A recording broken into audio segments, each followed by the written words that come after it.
Happy Halloween! Yes, we are particularly excited to record this podcast. It's actually our anniversary, the Scorpio Sisters anniversary today. Happy year! Happy year of listening to the podcast. And if you're joining us for the first time today, welcome. We are your hosts, Megan and Shannon, and we are here to explore the mysterious, magical, and the arcane. So we've decided to talk about demons and demonic entities. What are they? Where do they come from? Are they dangerous? And why are people afraid of them? And the answer to all of that is yes and no. Exactly. The place we want to start with this is the word demon itself. Where does this word come from and what did it mean originally? We, in general, have a habit that has been formed over very many generations to forget the origins of a word in itself. And we just adapt it to whatever we know it means now. And we do that with a lot of things. Mm-hmm. The fork, for instance, was something that was not used at a dining room table or a table at all. A fork was never supposed to be a utensil you used to have food on. It was a demonic, satanic tool that you weren't supposed to use. There was a big to-do about 3-tined forks being shipped from England into the Puritan colonies in New England. Mm-hmm. Something that contributed to the panic about witchcraft. You see that it's not just words.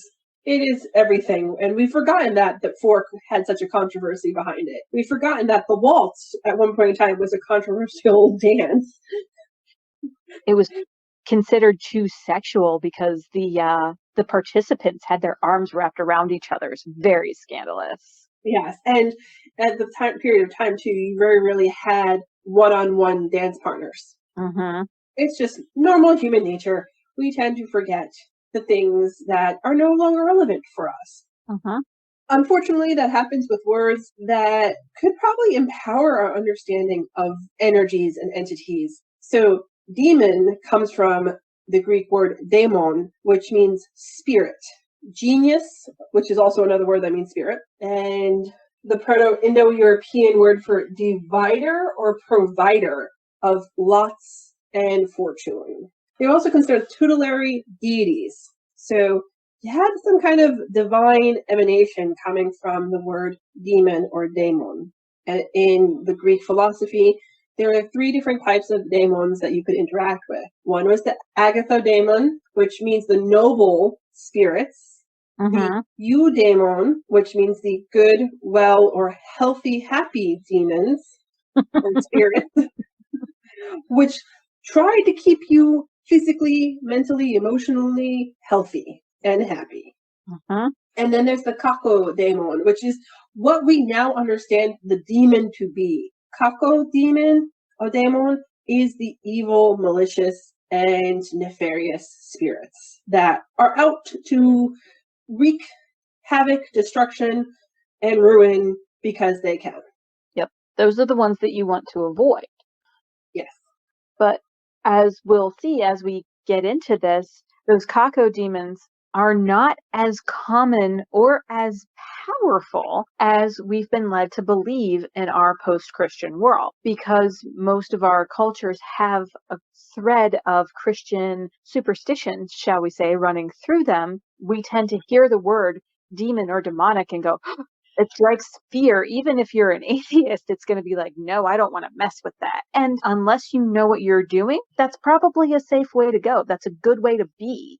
If you're watching one of those paranormal investigation shows and they say that there's a demonic presence there, that usually means that it's dangerous and is best to be avoided. Mm-hmm. However, there is a growing number of people who are interacting with a class of demons that are either noble or tutelary. And a lot of the time, these people call themselves Goetic practitioners. They practice Goetic magic, where they interact with demons all the time. There's actually a list of Goetic demons in a text called the Ars Goetia. The Ars Goetia was compiled by Johann Weyer sometime between the 16th and 17th centuries, and we're unable to find a list this complete prior to what he compiled. He must have gotten the names and information about these demons from somewhere, but we're not sure what that source is. And this was actually a text that was supposed to be used to debunk the idea that witchcraft trials were necessary, because in giving this information, he was trying to illustrate that anyone believing in these beings was in need of mental health care, not burning.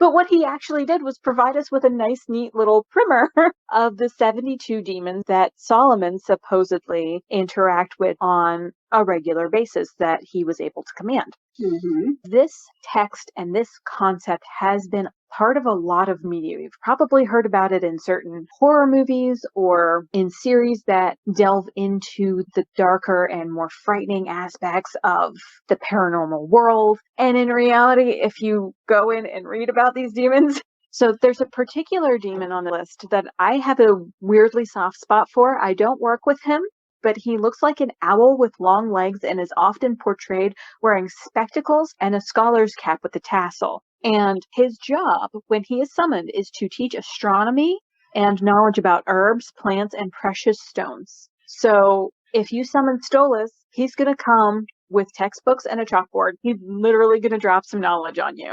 There is also another demon on this list named Seer, who is a prince of hell, who can go to any place on the earth in a matter of seconds to accomplish the summoner's will, and he will bring abundance. He'll help in finding hidden treasures. It specifically states he's not a demon evil, but good nature being mostly indifferent to evilness. He's depicted as a man riding a winged horse and is supposed to be beautiful. That actually sounds a lot like some of the heroes from Greek mythology who rode Pegasus. He's helpful, he's gracious, he's heroic.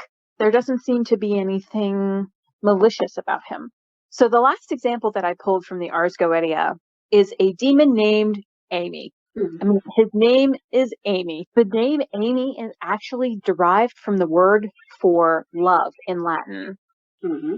And he teaches astronomy, liberal arts, will give you familiars, so he'll bring you a pet.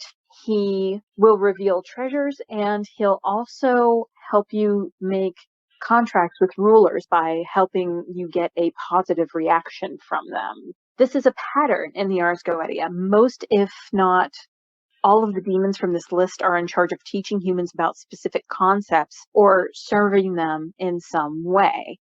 So they're going to come in and teach you to give you knowledge. Many are described as helpful, honest, having a good nature. They help do things like help people fall in love. They reveal truth or help leaders make good decisions by being advisors to them. Mm-hmm. Some of them do cause destruction and disease, but can reverse those effects and won't do those things if asked not to by the person summoning them. So just because they have the power to doesn't mean they're going to go around inflicting disease just for fun. It's a power that they have, but they're mostly indifferent about whether or not it actually gets done. Mm-hmm. And the destructive tendencies are also usually accompanied by an ability to teach sacred knowledge like constellations or things about herbal medicine.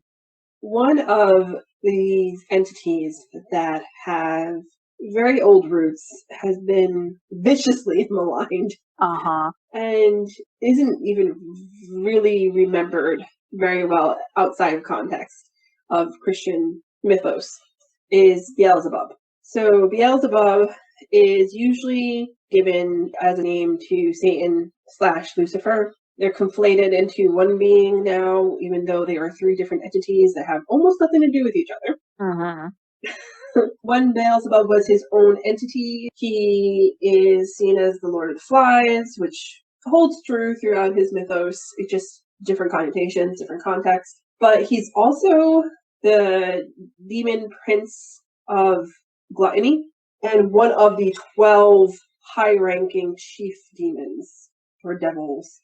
Beelzebub comes from the Mesopotamian Baal, B-A-apostrophe-A-L, who was a Mesopotamian god, king of the gods, whose name translates to Lord or Master, and Zebub, which actually does translate to fly. Singular, but there's room to play with plurals here. But this is actually an emanation of Baal, who was worshipped in the Philistine city-state of Ekron. And we have Old Testament sources, 2 Kings in particular, that state King Ahaziah as Israel fell ill, and emissaries were sent to Ekron for divining whether or not he would recover. Here's where we get into a little bit of Baal Zebub. Putting that pause there very deliberately so that way it's not Beelzebub, is the Lord of the Flies, shepherd of souls. So flies in the Middle Eastern mythos of ancient times were seen as human souls searching for a new incarnation. And Beelzebub, or Beelzebub, Lord of the Flies, Master of Flies, was actually shepherd of souls and could in fact tell you whether or not a soul was meant to leave the body and start the death and rebirth, reincarnation, resurrection process, or if it was still going to be housed in the carnation they were currently in. In the New Testament, we have a few sources that show that this was a shamanic path for the people of the Middle East during the time period of Jesus Christ even, where Jesus Christ, according to Luke, was accused of working with Beelzebub's shamanic path when he was expelling the demons from bodies of the ill and ailing individuals that he had been healing.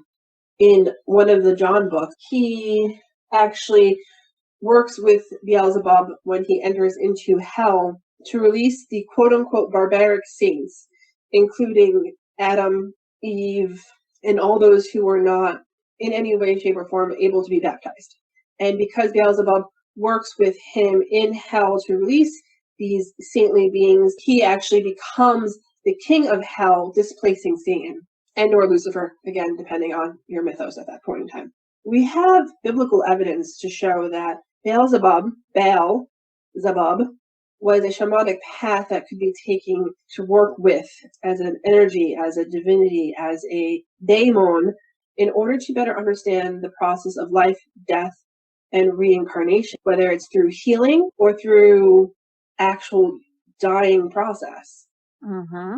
Originally, Beelzebub was associated with fertility and rebirth. This is a great example as to how symbols can be twisted as they go along, because flies we see now as these kind of gross, like they're germy, they lay eggs that turn into maggots, like nobody wants to deal with that. But in this context, they're a symbol for rebirth, for cycles. Mm-hmm. So it's not that Beelzebub is not Lord of the Flies. He is, but not in the way that he has been portrayed in post-Christian dogma. Mm-hmm. That's all we have on the topic for today. Thank you so much for listening in, and we hope you'll join us again. In the meantime, you can follow us on our blog for some more witchy wisdom, as well as check out some of our original art on Society 6 for sacred decor and more. Thank you again for joining us, and go make some magic and live your best life. Bye. Bye, everyone.